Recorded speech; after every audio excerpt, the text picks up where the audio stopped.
Primera de Tesalonicenses, capítulo 3. Comenzando en el versículo 9, habíamos cubierto hasta el 8.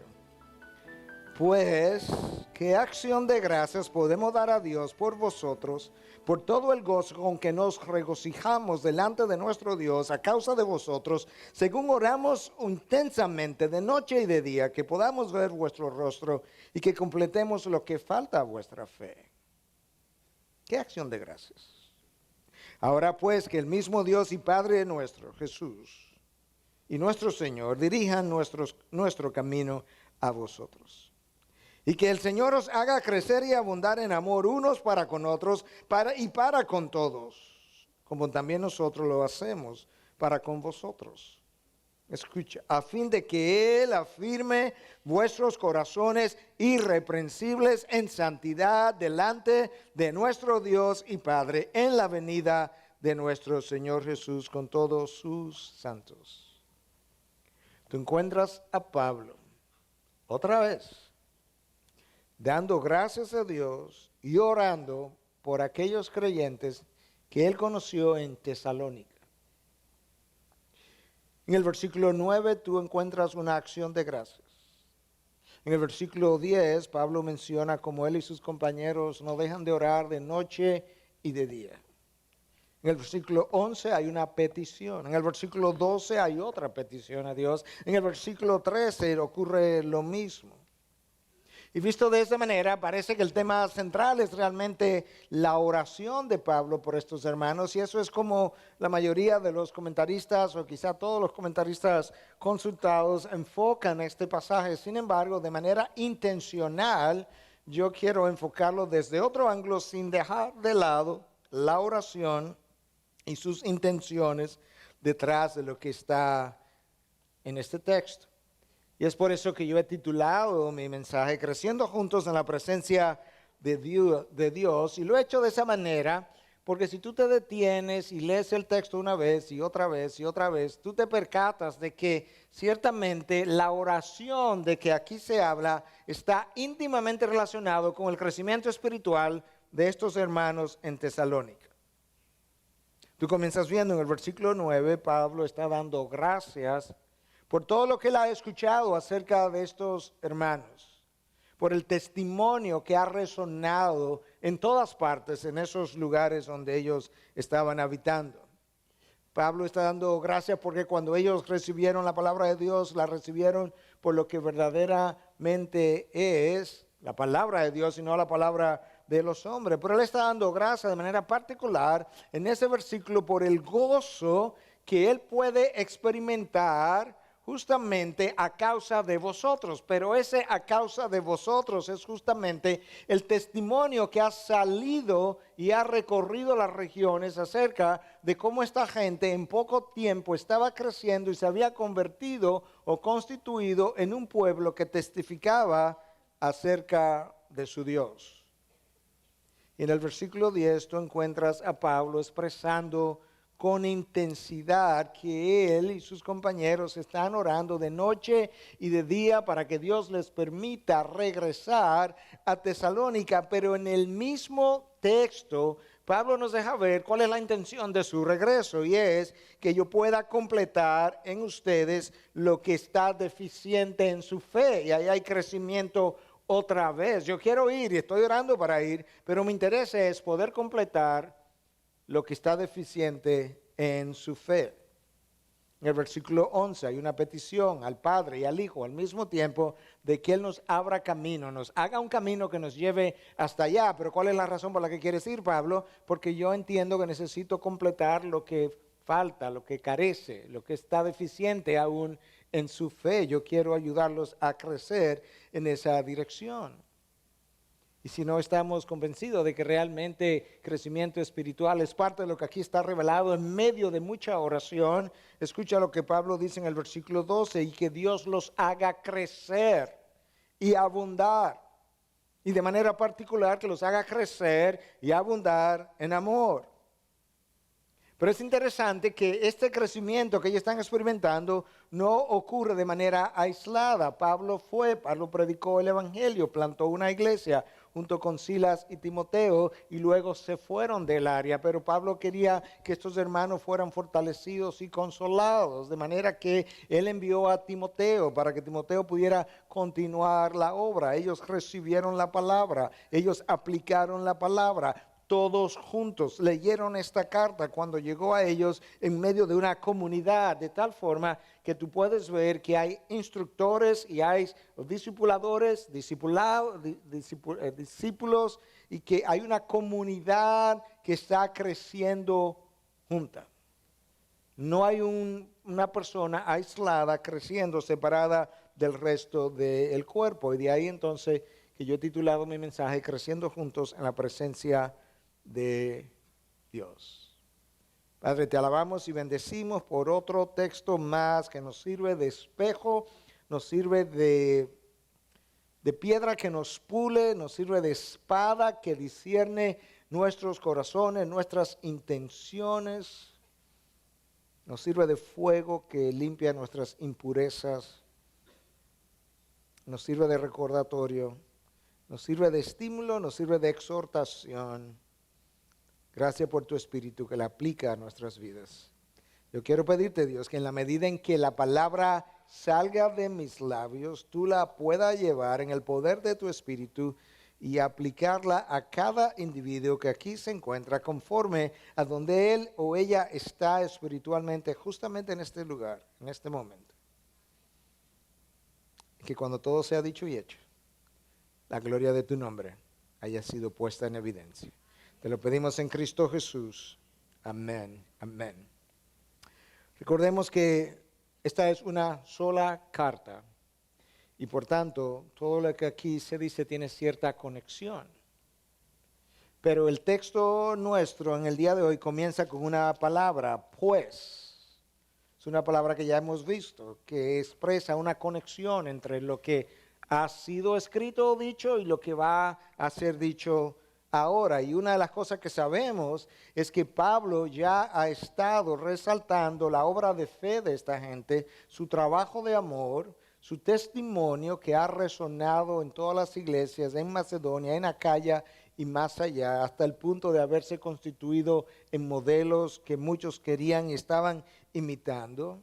Que Pablo ha hablado de cómo esta gente recibió la palabra en medio de mucha tribulación y ahora entonces, en medio de todo eso que Dios había comenzado a hacer en una comunidad que tenía poco tiempo en la fe, Pablo dice, pues, ¿qué acción de gracias podemos dar a Dios por vosotros, por todo el gozo con que nos regocijamos delante de nuestro Dios a causa de vosotros? Es una pregunta retórica, donde Pablo dice, yo estoy dando gracias a Dios, en primer lugar, por todo el gozo que yo experimento. Pero el gozo que experimento es a causa de vosotros. ¿Y qué acerca de vosotros? Todo lo que he escuchado, el reporte que Timoteo trajo, ha producido en mí gozo. Y ese gozo en mí es abundante y causa en mi interior un sentido de gratitud que yo no sé cómo expresarlo. ¿Qué acción de gracias podemos ofrecerle a nuestro Dios? Es como en nuestro idioma a veces nosotros decimos, no sé cómo pagarte. No sé cómo darte las gracias por lo que ha hecho por mí o lo que has hecho por mi esposa o por mi hijo. Tenemos esas expresiones. En este caso, Pablo está usando una expresión conocida en el mundo antiguo para decir algo similar. Él no encuentra palabras suficientes para agradecer a Dios por la obra que Dios ha venido haciendo en medio de los tesalonicenses. Y esa obra es tan evidente, es tan grande, que él está lleno de gozo. Él y sus compañeros, Timoteo y Silas. Él sabe que esta gente, junto con él, se esforzó para plantar esta iglesia. Él sabe que posteriormente Pablo fue y le envió a Timoteo para fortalecer la iglesia y para consolar la iglesia en medio de mucha tribulación. Pablo sabe que esta gente se ha esforzado y escucharon la palabra, la recibieron como la palabra de Dios, como lo que era y la han aplicado. Sin embargo, A la hora de orar y de dar gracias, Pablo no agradece a Timoteo, no agradece a los tesalonicenses, no se agradece a sí mismo, él agradece a Dios porque él está consciente que si algo está ocurriendo, si algo importante está ocurriendo en medio de aquella iglesia, Dios lo está haciendo. Él salvó a Pablo, a Timoteo, a Silas en primer lugar. Él protegió la vida de Pablo en medio de las dificultades para que pudiera llegar allá. Él envió a Pablo, él le dio una visión de un varón macedónico que lo llama y le dice, ven y ayúdanos. Pablo está consciente que el Señor permitió que Timoteo pudiera llegar hasta ello y recorrer 350 kilómetros de distancia para llegar hasta allá. Cuando la palabra se predicó y la gente creyó, Pablo sabe que los tesalonicenses, los ojos de los tesalonicenses fueron abiertos por Dios, de manera que ahora que él está presto a dar gracias por lo que él ha oído de parte, visto y oído de parte de Timoteo, de lo que está ocurriendo, el crédito va a nuestro Dios. A pesar de que ellos tuvieron un rol en la obra, pero el crédito va a nuestro Dios que hace la obra. Y él está diciendo, qué acción de gracia, yo no encuentro cómo decirlo, no encuentro qué decir, no sé cómo hacerlo, yo no encuentro palabras. El filósofo griego, filósofo estoico Séneca, decía que cuando uno recibe algo de alguien, la gratitud para ser expresada debía ser correspondiente a lo que se ha recibido. Entonces él decía, ¿verdad?, que cuando él no podía agradecer de una manera singular, él usaba estas palabras o dijo en una ocasión estas palabras, nunca podré pagarte con mi gratitud. Pero de todos modos, nunca pararé de declarar en todo lugar que no tengo cómo pagarte. Y yo creo que tú ves algo de eso en Pablo. Pablo sabe que él no le puede pagar a Dios. Dios no nos está pidiendo un pago. No hay manera, es por gracia. Pero cuando la palabra de Dios habla de pagarle a Dios, lo que está refiriéndose es cómo devolverle a Dios en gratitud, en amor, en dedicación, en devoción, lo que Él ha hecho por nosotros en su Hijo. Y Pablo dice, cuando yo contemplo lo que Dios ha hecho por nosotros, yo no sé cómo expresar esa gratitud. Es más grande que mi vocabulario, escapa a toda concepción humana. El resultado de ver la obra de Dios en medio de ellos produce en Pablo un gozo que el texto define como abundante. Y la abundancia del gozo tiene que ver o es a causa de vosotros. Escucha cómo él lo expresa, todo el gozo con que nos regocijamos delante de nuestro Dios a causa de vosotros. Hay como una redundancia que en el original aparentemente crea un énfasis. Todo el gozo con que nos regocijamos. Obviamente si te regocija es con gozo, pero hay un sobreénfasis para que nosotros podamos entender la abundancia de aquello que desborda el corazón de Pablo. Y todo eso es a causa de vosotros y es delante de nuestro Dios, ya sea que esté orando y entonces ahí en oración delante de nuestro Dios expresamos ese gozo y esa actitud de gratitud, o ya sea que simplemente viva de esa forma. Yo creo que cuando tú lees las cartas de Pablo, tú puedes ver un hombre que vivió con una actitud de gratitud y con una actitud de oración, y como él está consciente de que nuestro Dios es testigo de todo lo que hacemos y nosotros vivimos nuestras vidas en su presencia, como decían los reformados, coram Deo, en el rostro o la cara de Dios, así vivimos. Él dice, yo expreso esto delante de nuestro Dios. Por eso yo decía que el contexto del versículo 9 es oración, pero que la oración estaba relacionada al crecimiento de estos hermanos. ¿Por qué? Porque hay un gozo que Pablo expresa a causa de vosotros, pero ese a causa de vosotros tiene que ver con el buen testimonio que él ha escuchado de estos hermanos que en poco tiempo han ido creciendo de la manera que lo estaban haciendo. Y lo mismo ocurre en el próximo versículo, donde la oración y el crecimiento están íntimamente relacionados. Versículo 10. Según oramos intensamente, de noche y de día, que podamos ver vuestro rostro y, presta atención ahora, que completemos lo que falta a vuestra fe. Eso es crecimiento. Nosotros estamos orando de noche y de día. Eso no quiere decir que Pablo no hacía otra cosa que no fuera a orar. Lo que le está tratando de comunicar es que durante el día, en múltiples ocasiones, había una oración que subía hasta los cielos justamente porque él quería ver su rostro. Pero él no estaba tratando de decir que yo quiero ver su rostro simplemente porque quiero ver su rostro. No, y que yo pueda completar lo que falta a vuestra fe. Que yo pueda hacer algo que todavía por ustedes, que ustedes todavía carecen. Pablo sabe que él está en Atenas y no ha podido ir porque Satanás se lo ha impedido. Él dice eso en el capítulo anterior. Y quizás la intensidad de la oración de noche y de día se debe justamente a que él sabe que está en medio de una guerra espiritual. Si hubo alguien que estuvo consciente de la intensidad y la continuidad de la lucha espiritual, fue el apóstol Pablo, que tenía un mensajero de Satanás que lo abofeteaba continuamente para que no se exaltara de las revelaciones. Y en eso, entonces, en esa realidad, Pablo se movió y él está orando intensamente a Dios de noche y de día, porque yo quiero ir y ver su rostro y completar lo que falta a vuestra fe.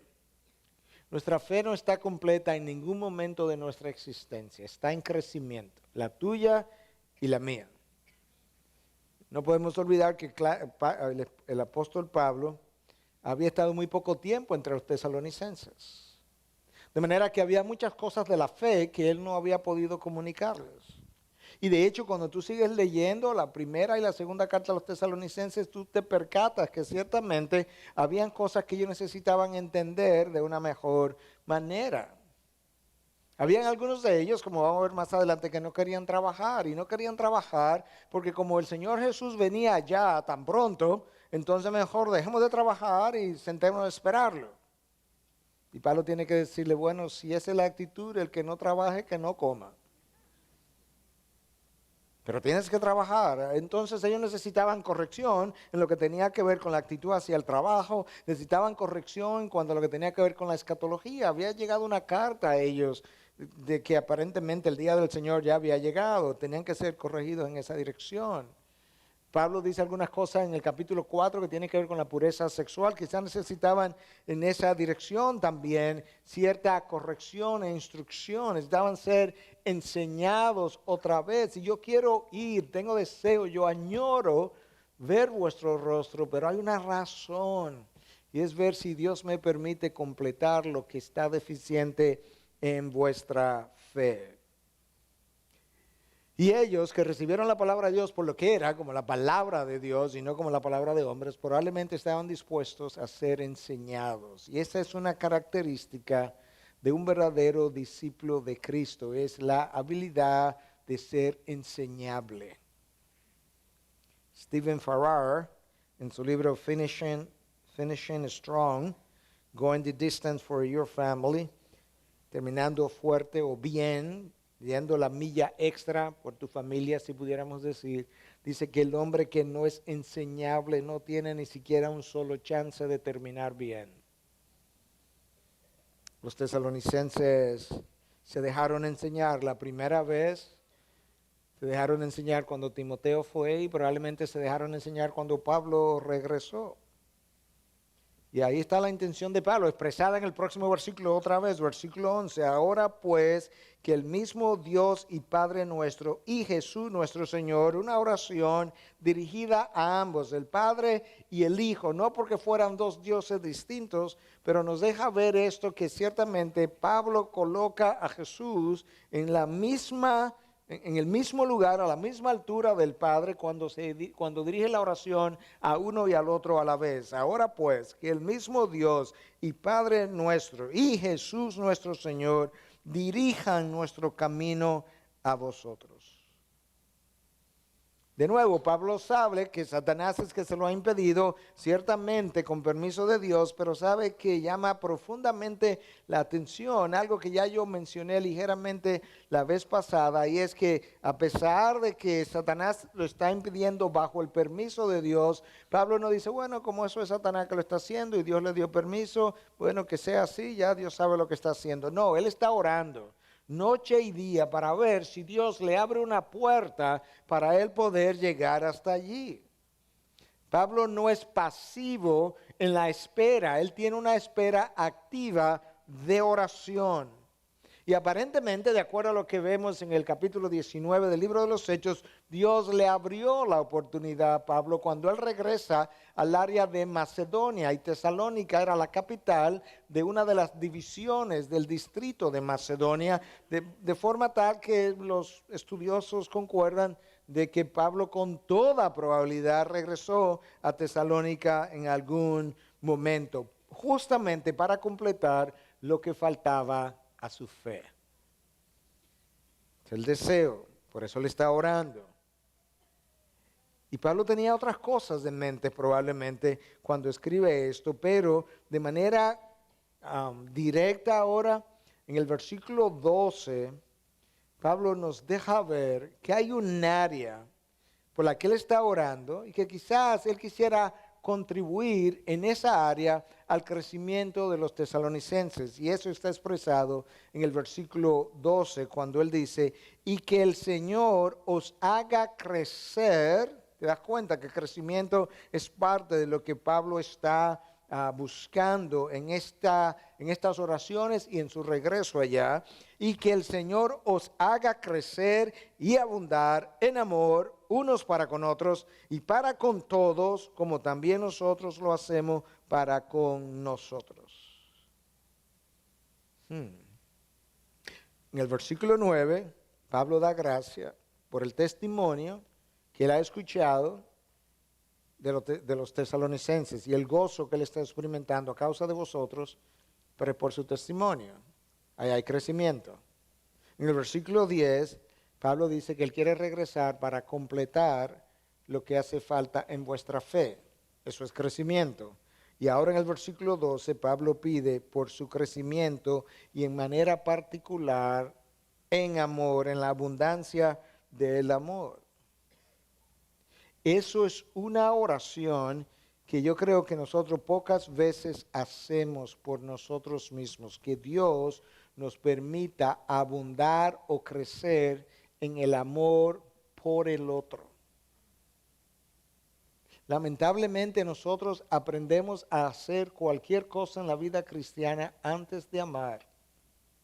Nosotros aprendemos doctrina antes de aprender a amar. Nosotros aprendemos cómo enseñar la doctrina antes de amar. Aprendemos a debatir la doctrina antes de amar. Nosotros aprendemos a predicar antes de amar. Aprendemos a plantar una iglesia antes de amar. Aprendemos a dirigir un ministerio o una iglesia antes de amar. Nosotros aprendemos a hacer cualquier cosa en la vida cristiana antes de aprender a amar. Y la razón ciertamente es una. Es que para amar yo tengo que morir a mí mismo. Para hacer cualquiera de esas otras cosas que yo mencioné, yo no tengo que morir a mí mismo. Yo debiera morir a mí mismo porque yo debiera hacer todas esas cosas como fruto de aquello que ya Dios ha hecho en mí, pero lamentablemente la forma como se produce es que nosotros aprendemos a hacer todas esas cosas sin haber muerto a nosotros mismos. Sin embargo, para amar yo tengo que morir a mí mismo. No tengo que morir para hacer todas esas cosas. Pero si tú mueres a ti mismo y amas, tú terminarás haciendo todas y cada una de esas cosas de una mejor manera. Pablo, mejor que cualquier otro autor de la Biblia, está consciente de que si yo hablara lenguas humanas y angélicas, pero no tengo amor, he llegado a ser como metal que resuena o címbalo que retiñe. Pablo sabe mejor que cualquier otro autor de la Biblia que si él tuviera el don de profecía y entendiera todos los misterios y todo conocimiento, y si tuviera toda la fe como para trasladar montañas, pero no tengo amor, nada soy. Él entiende mejor que tú y que yo que si Él diera todos sus bienes para dar de comer a los pobres y si entregara mi cuerpo para ser quemado, pero no tengo amor, de nada me aprovecha. Si predico y no tengo amor, no me aprovecha. Si dirijo un ministerio y no tengo amor, no me aprovecha. Si canto y no tengo amor, o ministro en adoración y no tengo amor, sueno como un címbalo que retiñe. No puedo hacer absolutamente nada sin amor, sin que sea infructífero. Será infructífero. Y ahora la petición de Pablo es que ellos puedan crecer y abundar en el original, la manera como esos dos verbos y los tiempos como aparecen y aparecen juntos ahí, da la impresión de un sobreénfasis. Él está orando y pidiendo, y quizás esto es parte de la razón por la que él quiere llegar hasta ello, porque ustedes van bien, nadie se ha quejado, pero yo sé que esto es un fruto de madurez, y como ustedes tienen tan poco tiempo en la fe, eso es algo que todavía no tienen. Quizás Pablo está diciendo, yo quiero llegar allá para ayudarle a completar parte de lo que su fe está deficiente, y es que necesitan aprender a amarse de una manera que el amor sea parte de su carácter cristiano. Una vez las características de un hombre cristiano se desarrollan y forman parte de su carácter, eso se refleja en su relación con todos los hombres y no solamente con aquellos de la familia de la fe. Porque ya no es simplemente un comportamiento cristiano, sino un carácter cristiano. Yo decía que en la vez anterior que yo iba a usar una ilustración un tanto tonta, pero sería imposible concebir agua que no moje. Porque el agua, una de sus características es justamente que es húmeda, que moja. No importa si el agua cae sobre un creyente o sobre un incrédulo, lo va a mojar. Y de esa misma manera, cuando yo no simplemente me comporto como cristiano, sino que yo soy un hombre formado con el carácter de Cristo, no importa si estoy en presencia de creyentes o de incrédulos, mi carácter va a salir de la misma manera, porque no es algo que no es una conducta con la que yo me comporto, es un carácter que ya yo soy, que ya yo tengo. Y una de las características del discipulador es algo que Pablo deja ver aquí. Escucha cómo él lo dice. Como también nosotros lo hacemos para con vosotros. Pablo ha modelado el amor por ellos y habiéndolo modelado, entonces le dice que ellos necesitan crecer y abundar en el amor de los unos para con los otros. Una de las características de un buen discipulador es que él modela primero y luego exige o demanda o pide de sus discípulos. Cristo lavó los pies y luego de lavarlo dice, ahora ustedes hacéis lo mismo los unos con los otros. Esa es una de las marcas de un buen discipulador, así como también nosotros lo hacemos con vosotros. Yo tengo que aprender a amar de esa manera. Ahora, la idea que nosotros tenemos del amor es una idea muchas veces romántica o muchas veces utilitarista o con un carácter un poco interesado. Nosotros no decimos las cosas de esta manera, pero muchas veces es como nuestro corazón está actuando, como diciendo, ¿tú me amas? Yo también te amo. Tú haces cosas por mí, yo siento amor por ti. Tú llenas necesidades de mí, por tanto yo, mis necesidades llenas, ahora yo siento amor por ti. Pero ¿qué necesidades hemos nosotros llenado alguna vez en Cristo? Y Él nos ama. Es de ese amor ágape no interesado que el texto nos está hablando. El amor al que Pablo se está refiriendo es el amor de alguien que tiene un interés especial en el bienestar espiritual y emocional de la otra persona. Por tanto, yo estoy en Atenas, dice Pablo, y yo añoro regresar, pero yo añoro regresar porque quiero verles la cara y por otro lado, porque yo quiero contribuir a completar lo que está deficiente en vuestra fe. Él está pidiendo por un amor que está libre de celos, de envidia, de orgullo, de rencilla, de resentimiento. Es un amor como el mismo Pablo escribe a los Corintios en su primera carta, capítulo 13, que no se comporta indecorosamente, no humilla al otro, no lo avergüenza en frente del otro o aún en privado, porque no se comporta de manera indecorosa. Es un amor que no busca lo suyo, no está demandando lo que quiere, lo que necesita. Es un amor que no está pensando en sí mismo, es un amor que piensa en el otro. Es un amor que no se irrita, tiene paciencia. En inglés dirían long suffering, que sufre largamente antes de irritarse. Es un amor que no tiene contabilidad de las ofensas que otros le han hecho, no cuenta el mal recibido. Es un amor que no se regocija en la injusticia. Solamente se alegra con la verdad. No se regocija con que al otro le haya ocurrido algo para que aprenda. No solamente con la verdad. Es un amor que todo lo sufre. Es un amor que todo lo cree. Es un amor que todo lo espera. Es un amor que todo lo soporta. Porque es ese amor que mantiene la unidad en el vínculo, la unidad del Espíritu en el vínculo de la paz, como Pablo le dice a los Efesios. Ellos tenían que preservar, ya el Espíritu lo había creado, preservar la unidad de la fe o la unidad del Espíritu en el vínculo de la paz. Yo no puedo preservar esa unidad entre los hermanos si no hay amor del uno por el otro. Pero si ese amor existe, ese amor cubre una multitud de pecados. Y es a eso a lo que Pablo se está refiriendo. Pero nota también cómo en el texto el amor es de los unos para con los otros y para con todos.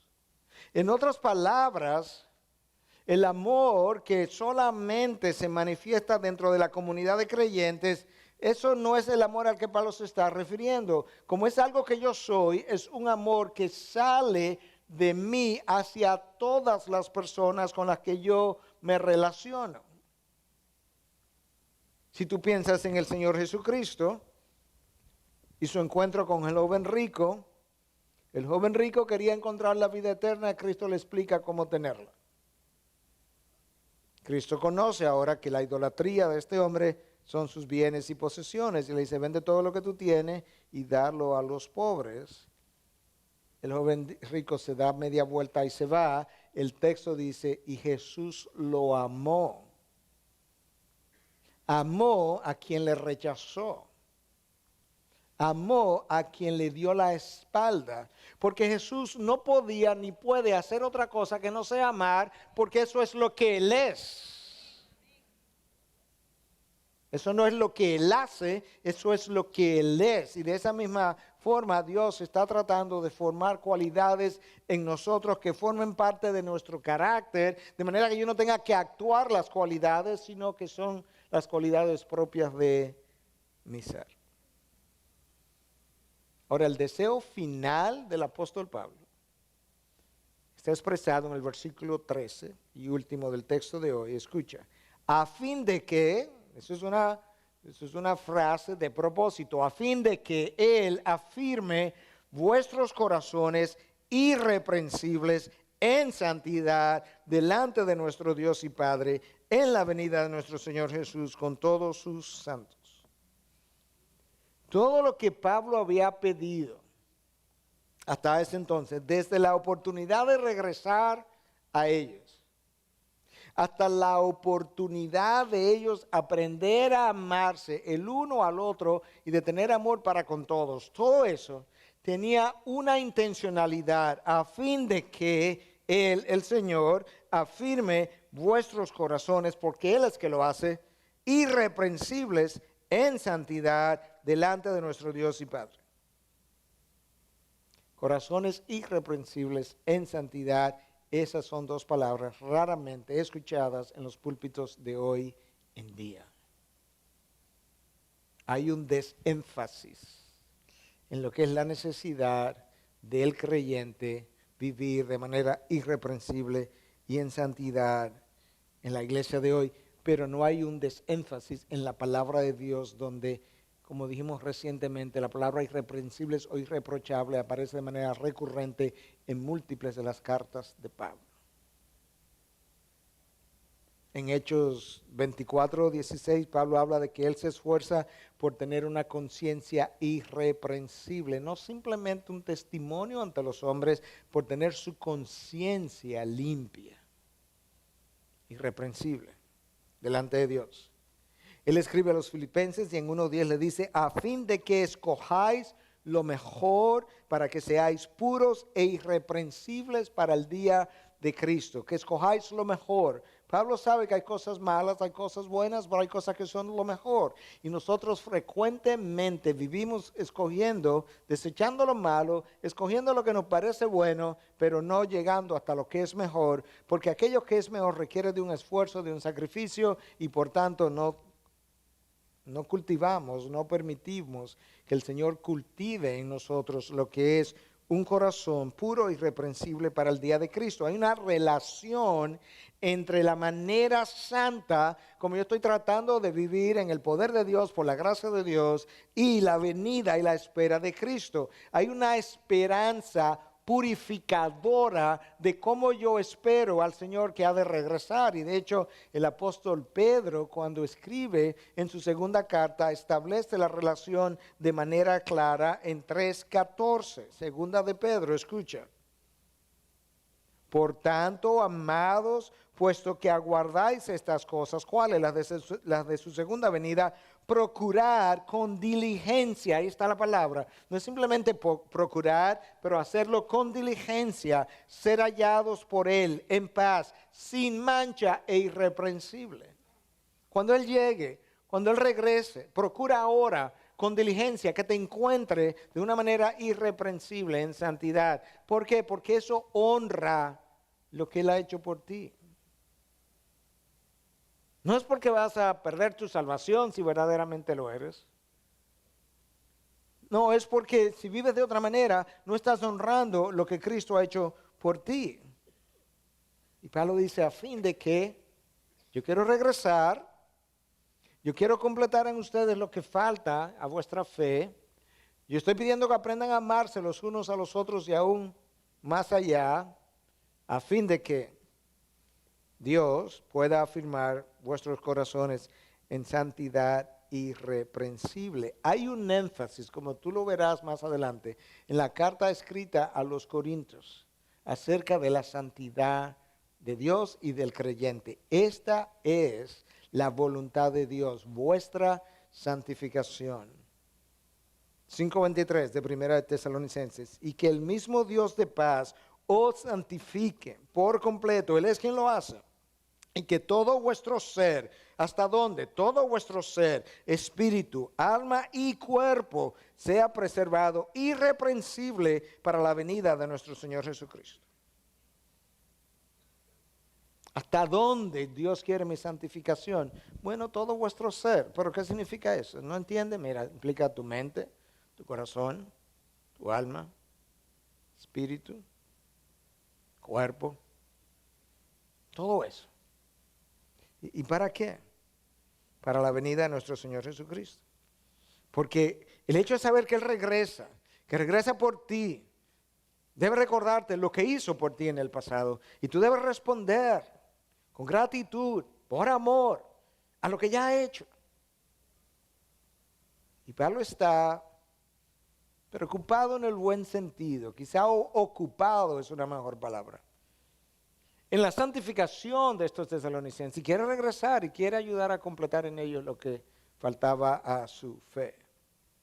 Todo buen discipulador está interesado en la santidad de sus discípulos. Por más de una razón. En primer lugar, la santidad del discípulo honra el sacrificio de Cristo en la cruz. Es una manera no de pagarle, pero sí de devolverle en honra, en gratitud, aquello que él entiende fue hecho por él en la cruz. Y lo hace con diligencia. Nuestra falta de diligencia en nuestra santificación no es una manera de honrar la cruz, donde Dios lo dio todo, donde Cristo dio su vida. Todo buen discipulador está preocupado u ocupado en la santidad de su discípulo porque él conoce que hay una tendencia natural del corazón humano de deslizarse hacia el pecado. Nosotros o avanzamos o retrocedemos. Y esa es la razón por la que el autor del libro de Hebreos, escribiéndole a cristianos, le dice que debemos despojarnos de todo peso y del pecado que tan fácilmente nos envuelve. Cuando tú lees eso en el inglés, que es una de las traducciones que muchos de ustedes pueden leer, traduce la palabra envuelve, es otra que nos transmite una mejor idea, porque dice el pecado que nos entangle, that entangles us, que nos enreda. Y es como el pecado es, nos enreda los pies y nos hace caer. Que debemos despojarnos de toda cosa que resulte un peso para mi crecimiento cristiano y también del pecado que nos enreda los pies, si me permiten la ilustración. El verdadero discipulador ora y lucha, ambas cosas, así es como Pablo estaba haciendo. Él estaba orando por sus discípulos y estaba luchando tanto en oración como luchando por regresar a completar lo que faltaba en ellos. Porque él sabe que la falta de santidad del discípulo le da un mal nombre a nuestra fe, que no fue el caso hasta ahora con los tesalonicenses. Y el buen discipulador está tratando de ayudar al discípulo más joven a entender que como él camina, le da un nombre, le da un color, le da una reputación a la fe que Cristo compró por nosotros en la cruz. Y en cuarto y último lugar, el buen discipulador también entiende que cuando el discípulo no vive en santidad, él cosecha consecuencias. Y aunque él sufre las consecuencias, el discipulador se carga y sufre las consecuencias con él, por lo menos emocionalmente. Él se ha invertido en ellos. Y verle cosechar las consecuencias le hace doler su corazón, se carga, le da pesar, le da tristeza. Le duele saber que estas consecuencias están presentes en la vida de uno de sus discípulos. Y entonces ese discipulador está diciendo junto con el autor de Hebreos, como tenéis una gran nube de testigos, una gran cantidad de personas que ha ido delante de nosotros, que ha dejado un buen legado, que ha dejado un buen legado espiritual, un buen testimonio, ellos debieran servirte de estímulo para que tú puedas despojarte de todo peso y del pecado que tan fácilmente nos envuelve.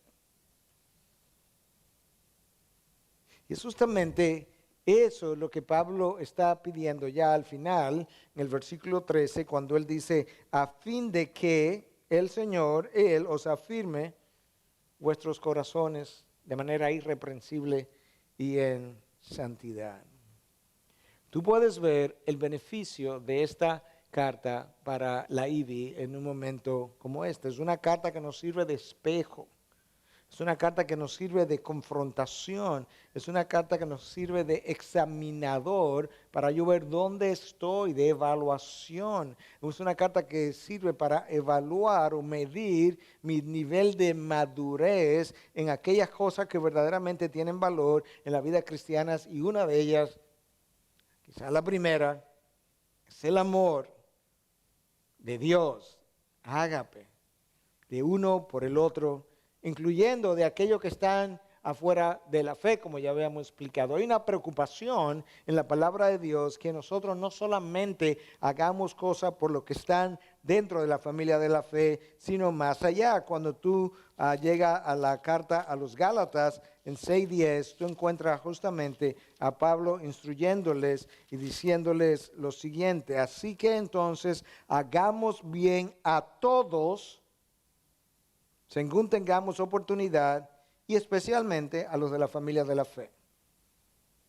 A todos, hagamos el bien a todos. ¿Por qué? Porque justamente la fe necesita una buena reputación, no simplemente con lo que estamos dentro, que ya tenemos la fe, sino de manera especial con los que están afuera, que no creen en la fe. En el caso de Tesalonicenses, el llamado es a crecer y abundar, o el llamado fue crecer y abundar en amor para los unos con los otros y para con todos, justamente para que el que está afuera pueda conocer que tanto amó Dios al mundo, que dio a su Hijo unigénito, para que todo aquel que crea en Él no tenga vida eterna, no se pierda, mas tenga vida eterna. Pero no lo pueden saber si no ven el amor de nosotros para con ellos. Eso es una marca del carácter cristiano maduro. Y yo necesito saber dónde estoy, como individuo, como iglesia. Y esta carta nos sirve para vernos y para ir donde Dios. Decirle: Señor, yo reconozco que en la cruz lo que te llevó allí fue ese amor infinito, incondicional por mí. Escuchando acerca de la palabra hoy, yo pude descubrir que no lo tengo. Perdóname, pero yo necesito que tú lo cultives en mí, porque esa obra la haces tú y no yo. Pero aquí está mi vida, aquí estoy yo, aquí está mi corazón, te lo ofrezco como terreno para que plantes tu semilla, la cultives y haga crecer esa cualidad número uno, que cuando todo sea dicho, la predicación, la enseñanza, los bautismos, los discipulados, todo eso ha de morir de aquel lado de la gloria. No va a haber necesidad de nada de eso. Pero por encima de todo eso prevalecerá el amor.